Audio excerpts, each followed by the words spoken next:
Today we're talking about sustainable development. This is a crucial concept. I think it's crucial for the world. But what does it mean? I think our starting point has to be how crowded our world is today. We're 7.2 billion people. The numbers have soared. We're up 10 times since the start of the Industrial Revolution. Billions more people are likely to be added to the world's population in the 21st century. This is making for a very complicated world, a world divided between great wealth and still crippling poverty, a world facing unprecedented environmental challenges. Sustainable development is really two ideas. One is a way to understand this complicated world. How do the economic, the social, the environmental, the political, the cultural factors fit together? And the second aspect of sustainable development is the idea of sensible goals for this crowded, interconnected planet.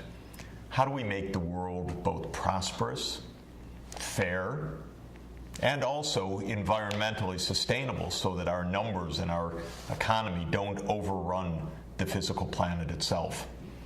That's really the aim of the study of sustainable development. To understand the world, and of course, to help improve the world. And we need to get into that complexity. Any idea that there's one answer, one simple magic formula, one explanation, one force at work, we have to put that aside.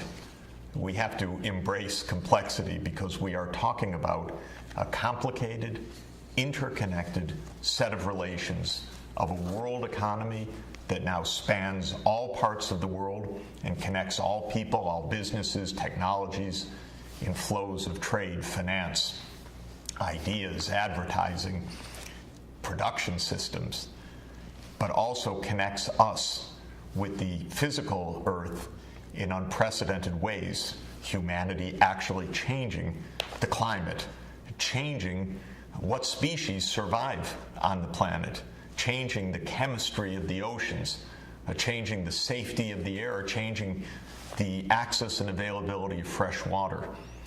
It's an unprecedented situation. It's a fascinating situation.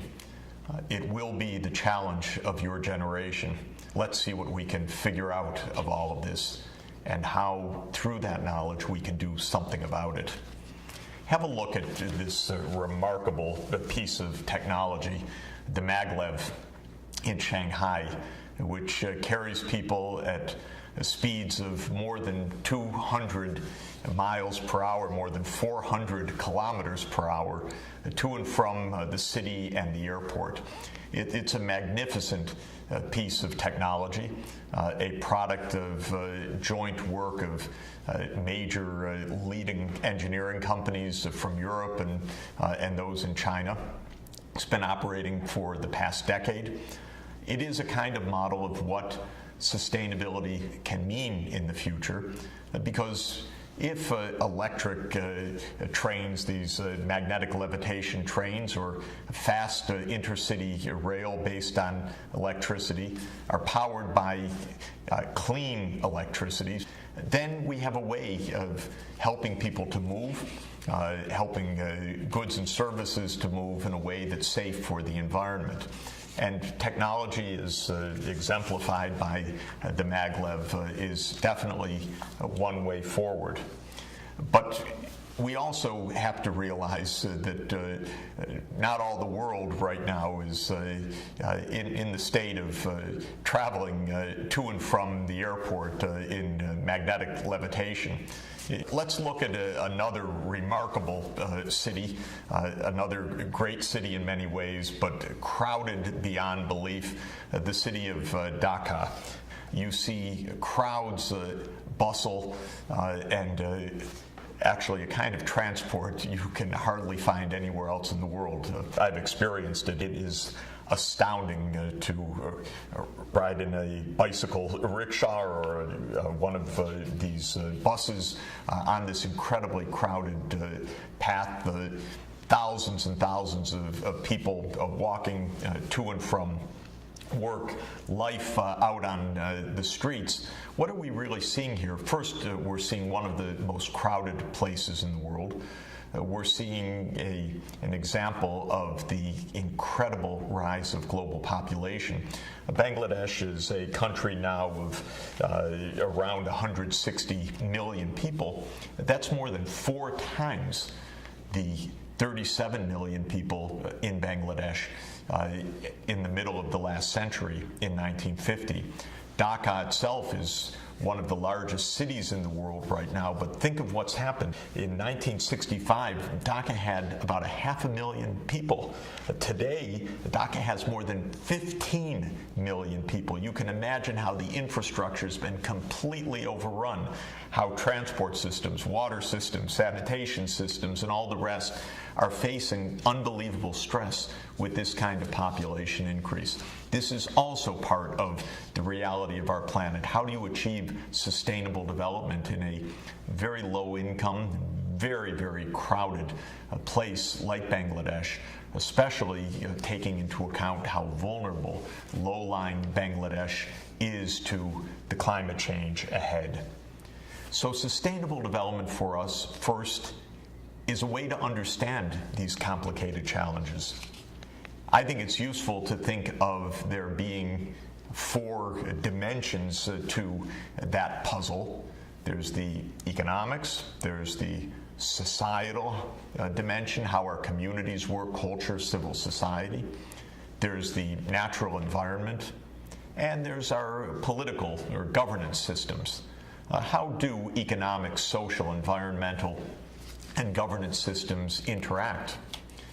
The second way to think about sustainable development is not only as an analytical approach, one that takes a holistic view of society, but also as what we would call a normative or ethical approach, identifying goals for society. Sustainable development urges us to have a holistic vision of what a good society should be.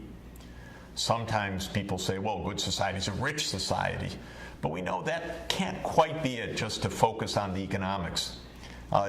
If a country is rich on average, but all the wealth is held by very few people and most of the people are poor, I think most of us would say that's not a good society in the sense that we would aspire towards.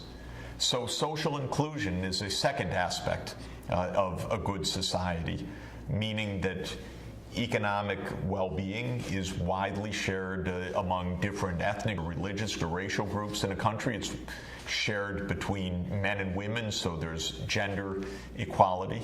It's shared among regions of a country, so that there's not just one pocket of prosperity in a sea of poverty. A third aspect of what we would think to be a good society is one that is a good steward of the natural environment. We all know that if we break the physical systems of biodiversity, if we destroy the oceans, if we deforest the great rainforests, we're going to lose immeasurably. If we continue on a path that fundamentally changes the Earth's climate in a way that's unrecognizable for us in the way that humanity has developed, we're going to face grave dangers. So from a normative perspective, environmental sustainability certainly seems right if we care about the well-being of our children and future generations. And for most of us, we also care very much how government functions. People living in places with massive corruption, with lawlessness, where the politicians are not to be trusted, where government services are not fair, where there's massive discrimination, insider dealing, and so forth. This creates a lot of unhappiness. All over the world, people feel happier and better when they can trust their government.